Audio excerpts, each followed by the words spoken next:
ABS-CBN, ikaw ang number one.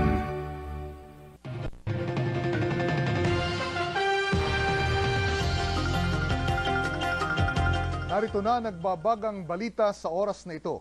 Patuloy ang isinasagawang rescue operations ng lokal na pamahalaan sa Albay sa mga residente na apektado ng matinding pagbaha at pag-agos ng lahar, bunsod ng malakas na ulang dala ng Bagyong Waning. Sa Barangay Kulyat, nasa higit 10 bahay ang inanod ng malakas na agos ng tubig. Nagmistulang ilog ang ilang pangunahing kalsada na umabot hanggang bewang ang tubig. Samantala, sinabi naman ni DSWD Secretary Dinky Soliman na nakahanda na ang relief goods na ipamimigay sa mga naapektuhang residente. Ng lahar, bunsod ng malakas na ulang dala ng Bagyong Waning. Sa Barangay Kulyat, nasa higit 10 bahay ang inanod ng malakas na agos ng tubig. Nagmistulang ilog ang ilang pangunahing kalsada na umabot hanggang bewang ang tubig. Samantala, sinabi naman ni DSWD Secretary Dinky Soliman na nakahanda na ang relief goods na ipamimigay sa mga naapektuhang residente.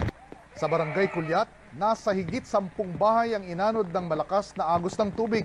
Nagmistulang ilog ang ilang pangunahing kalsada na umabot hanggang bewang ang tubig.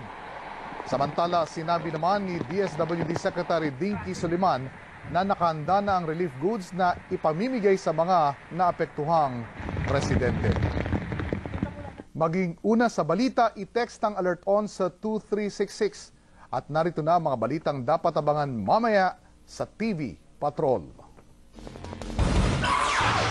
Klase sa ilang paaralan sinuspinde, ilang flight sa NAIA kanselado dahil sa Bagyong Waning. Ilang bayan sa Albay at Camarines Sur lubog na sa baha.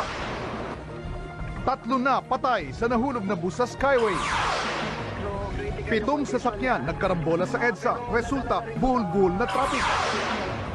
Dating Pangulong Gloria Arroyo inirekomenda ng kanyang doktor na operahan. At exclusive ang mga eksena sa binyag ng anak ni Chris Taranillo. Abangan sa TV Patrol.